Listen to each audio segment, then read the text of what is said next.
Kuala Kangsar, Bandar Diraja. Bumi bertuah, aman sentosa. Rakyat bersatu bawah daulat Sang Raja. Makmur harmoni, kekal sentiasa. Kuala Kangsar mula digelar sebagai Bandar Diraja bermula sekitar penghujung abad ke-19. Di sini terdirinya beberapa bangunan diraja yang terkenal, termasuklah Istana Kenangan, Masjid Ubudiah, Istana Iskandaria yang merupakan Istana Sultan. Bandar ini terletak kira-kira 45 km ke utara dari Ipoh. Almarhum Sultan Azlan Muhibbuddin Shah, ibni almarhum Sultan Yusuf Izzuddin Shah, dimasyhurkan sebagai Sultan yang di-Pertuan dan Raja Pemerintah Negeri Perak yang ke-34 pada 3 Februari 1984. Galeri Sultan Azlan Shah merupakan sebuah tempat yang merangkumkan pelbagai maklumat dan barangan peribadi milik baginda. Terdapat juga bangunan berasingan yang memaparkan beberapa unit kereta kerajaan dan kereta peronda semasa zaman pemerintahan almarhum Sultan Azlan Shah. Galeri Sultan Azlan Shah secara rasmi dibuka oleh baginda sendiri pada tarikh 9 Disember 2003. Istana yang disebut Istana Hulu atau disebut Istana Kota ini terletak di Bukit Candan dan merupakan istana konkrit yang pertama dibina di negeri Perak. Istana ini pada asalnya ialah tempat persemayaman Sultan Perak yang ke-28 iaitu Sultan Idris Mursyidul Azam Shah yang memerintah dari tahun 1887 hingga 1916. Galeri yang unik dan mempunyai seni binaan yang indah ini dibuka atas perkenan almarhum baginda sendiri kerana baginda merasakan perlu untuk berkongsi laluan dan perjalanan hidupnya dengan rakyat jelata. Menyelusuri aspek pensejarahan tanah Melayu, bangunan ini menunjukkan wujudnya campuran nilai estetika tempatan, alam Melayu dan negara-negara kolonial. Bumbungnya yang berbentuk bumbung limas telah dipengaruhi oleh unsur dari Aceh. Pengaruh dari seni bina India pula dapat dilihat dengan jelas di bahagian kubah kedua-dua bangunan. Selain itu, bahan-bahan binaannya juga turut dibawa dari luar negara. Contohnya, atap bangunan ini dibawa dari Perancis, jubinnya dari Itali, manakala tembaga kubahnya pula dari India. Almarhum Sultan Idris yang pertama merupakan raja yang memperkenankan ukiran-ukiran batu yang terdapat di dalam dan luar galeri ini kerana tidak mahu unsur-unsur yang dilarang agama seperti haiwan dan patung terdapat pada ukiran batu istana ini. Kerangka bumbung ini dibuat dari kayu cengal, manakala ukiran bunga kemboja yang turut menghiasi bahagian atas tembok galeri ini dibuat dari kayu meranti terbaik. Ukiran bunga kemboja ini dilihat sangat halus dan memaparkan nilai estetika Melayu yang tinggi bagi bangunan ini.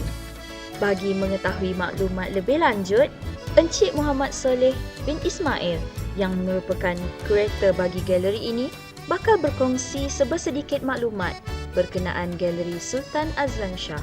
Asalnya galeri ini adalah sebuah istana yang dikenali sebagai Istana Hulu ataupun Istana Kota yang mula dibina pada tahun 1898 dan siap sebelumnya tahun 1903. Galeri ini dirasmikan oleh Mahfum Sultan Azlan Shah pada 9 Disember 2003 sebenar ulang tahun perkahwinan bapa yang ke-48. Galeri ini berkonsepkan ciri-ciri British dan juga ada kesinambungan unsur-unsur Melayu. Seperti yang kita semua maklum, jika anda datang ke Galeri Sultan Azlan Shah, anda dapat melihat struktur bangunan yang indah dan persekitaran yang menarik di Galeri Sultan Azlan Shah.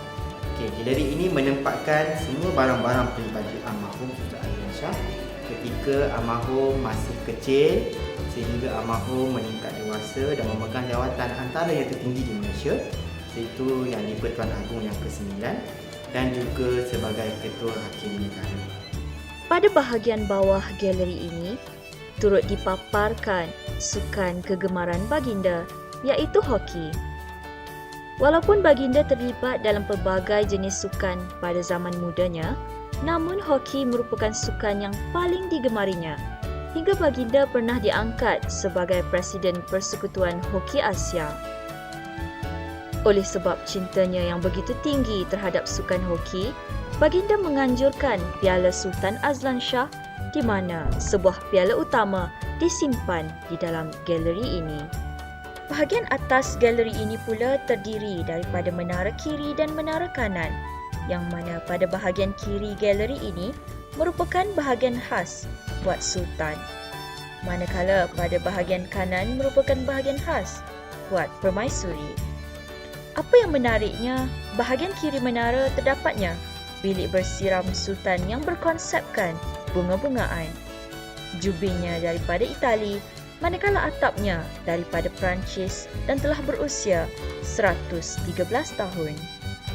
Bahagian tengah galeri ini menempatkan pelbagai barangan seperti potret-potret almarhum Sultan Azlan Shah semasa bergelar Hakim Negara, keratan-keratan naskah akhbar serta kes-kes yang pernah dihakimi, termasuklah kes pertama baginda. Tambahan pula, sudut ini dikatakan merupakan sudut yang paling digemari oleh baginda ketika berkunjung ke galeri ini. Justru, galeri Sultan Azlan Shah turut kekal menjadi satu bangunan yang membawa rakyat Malaysia, khususnya di negeri Perak, menyelusuri sejarah warisan kerabat diraja, terutamanya sejarah Sultan Azlan Shah yang menjadi kebanggaan rakyat setempat. Selain galeri Sultan Azlan Shah yang menjadi tarikan pelancong ke Kuala Kangsar, Masjid Ubudiah yang terkenal dengan seni arkitekturnya yang indah, penuh dengan nilai-nilai diraja, turut menjadi asbab pelancong menziarahi masjid ini. Sebagai sebuah bandar diraja, Masjid Ubudiah juga tidak terlepas daripada mempunyai hubung kait dengan keluarga diraja Perak.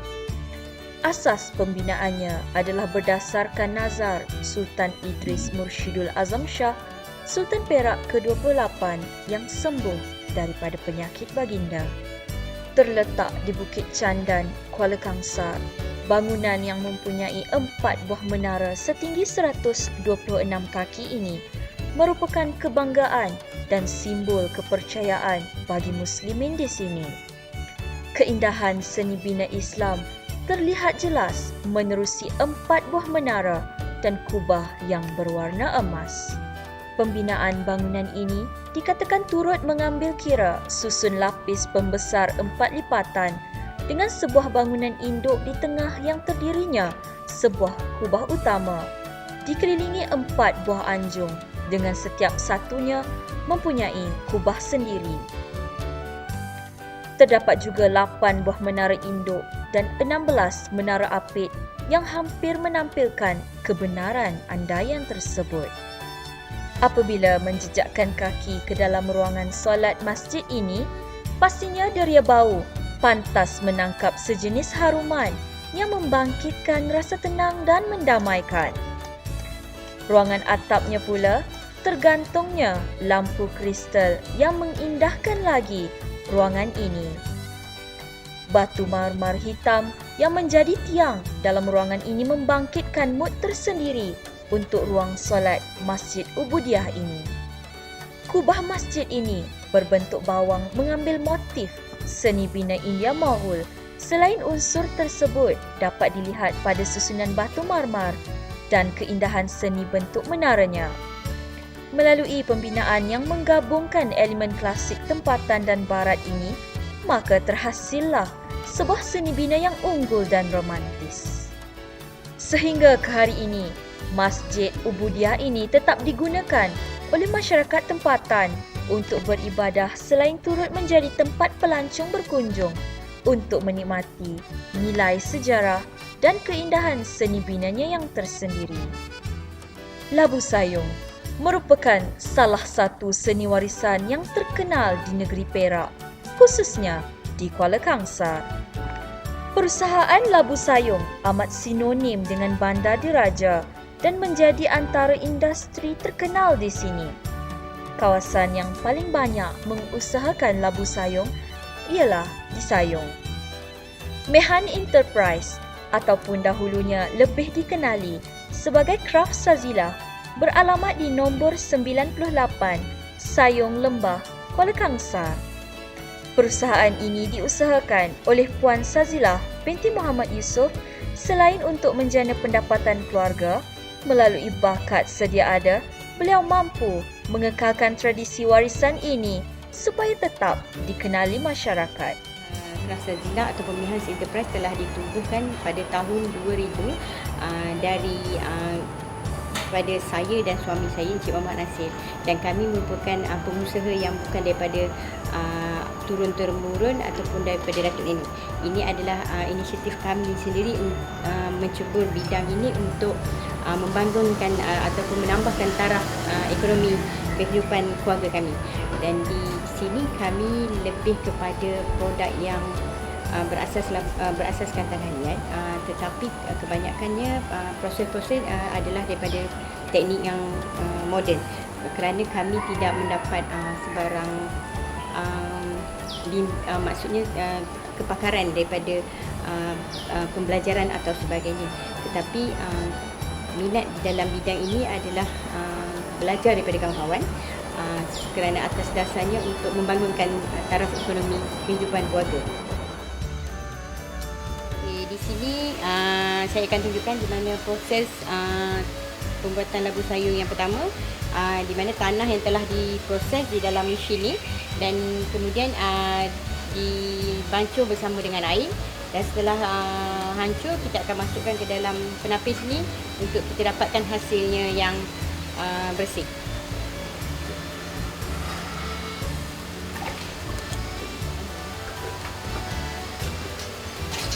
Ini kita dapat lihat bagaimana tanah yang telah dipisau, ditapis, dan hasil yang lainnya akan masuk ke dalam bekas ini untuk mengasing. Tapis ini digunakan untuk mengasingkan batu ataupun kayu yang terdapat di dalam tanah.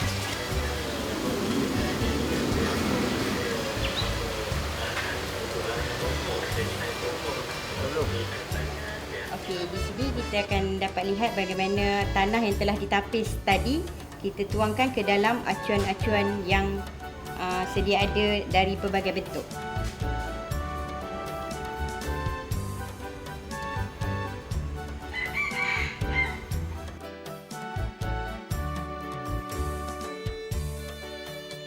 Ini adalah produk labu yang telah kita keluarkan daripada acuan yang kita tuang tadi. Di mana keesokan harinya baru kita boleh keluarkan, dan inilah hasil yang kita dapat daripada bentuk labu. Okay, di sini kita boleh lihat proses membersih dan labu untuk kita dapatkan hasil yang lebih cantik, dan selepas ini kita akan buat mewarna dan melurik.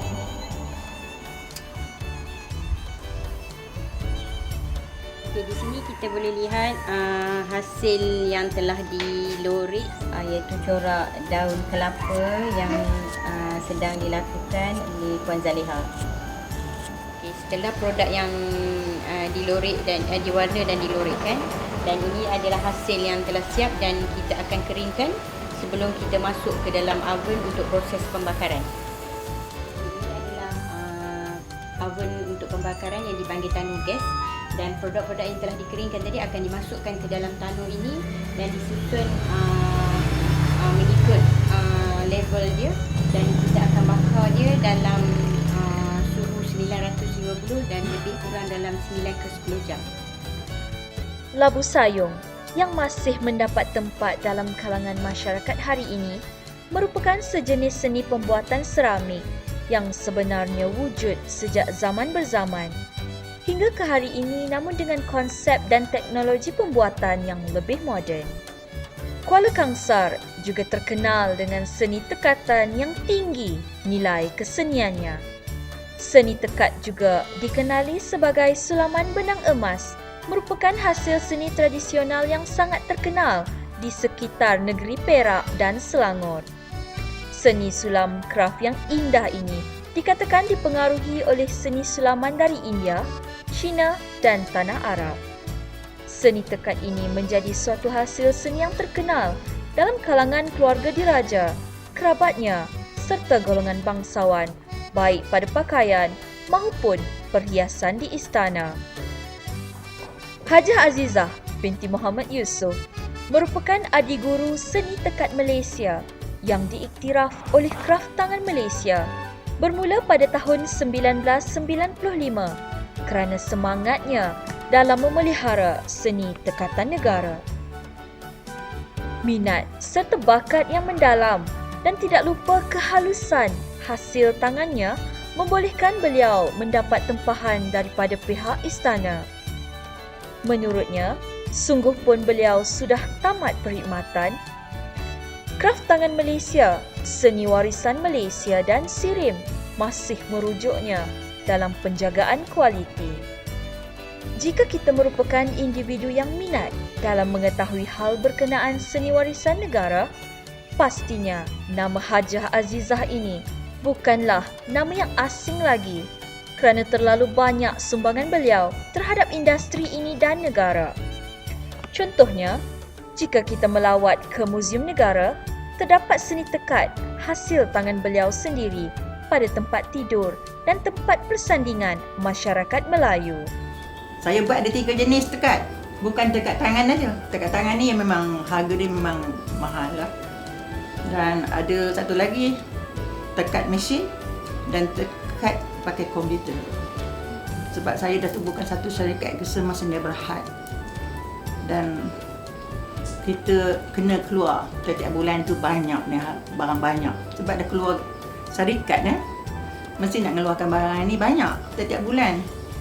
Dan tak boleh katakan nak buat sikit. Ini kalau tangan ni keluarnya sikit, dia tak banyak. Sebab dia kerjanya lambat.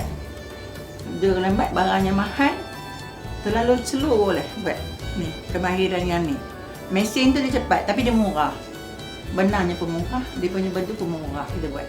Selain disebabkan hasil tangannya yang sangat halus dalam pembuatan tekat, pengiktirafan Hajah Azizah sebagai adik guru tekatan Malaysia juga adalah disebabkan kemampuan beliau yang sangat tinggi dan kreatif dalam mengolah motif flora mengikut cita rasa para pelanggannya.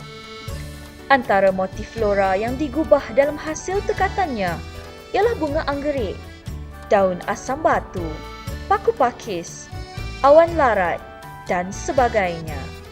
Seni tekat merupakan suatu warisan kesenian tangan yang amat tinggi nilainya dan tidak patut dibiarkan pupus kerana teknik menjahit benang emas di atas kertas supaya kelihatan timbul ini menghasilkan produk kesenian yang baik mutu tradisionalnya. Amat sinonim dengan Kuala Kangsar, tentu sekali seni tekat merupakan antara produk seni tradisional yang menjadi warisan kebanggaan masyarakat setempat. Ini kira dah paling senang lah. Kita ada apa? Ini ada ini kain peregang ya. Ini dia punya kayu untuk meregang. Dan ini ada telinga kain, telinga dia. Ini kain alas bawah. Ini dipanggil geligin ataupun ule-ule. Kita keluarkan pada kertas satu-satu. Gunakan jarum, kita tak boleh pegang tangan, sarung tangan. Dan kita nak bawa berapa lembar? Lembar kata 6 atau kata 5 ya, 5 lembar. Kita kena buat 5 lah pusingan tu. Kan dia masuk, dah ukuran betul ke bawa masuk dalam geligin ni. Ni. Ini cara nak proses jahitan dia. Dia tangan kiri, tangan jahit, megang jahit tu, tangan ini. Tangan kanan ni di atas. Dia tangan ini tak boleh di atas. Tak boleh jahit 2 tangan kat atas. Satu bawah dan satu di atas. Nak biasakan tangan tu macam kita pegang steering kereta juga nak belajar. Macam tu lah. Jadi masalah. Macam nak jahit mesin ni kalau bagi dia orang belajar, student nak belajar. Kita ajar jahit kertas dulu, tak boleh ajar jahit baju, kain tak boleh. Nanti habis kain rosak, jarum banyak patah. Ini pemegang dia, ni. Ni tak ada digunakan yang ni. Ni untuk pemegang dia. Dia macam ni, dia tak ada pemegang dia kan. Ni pemegang dia lah ni. Supaya tangan dia berjalan. Dia akan tetap di situ je lah.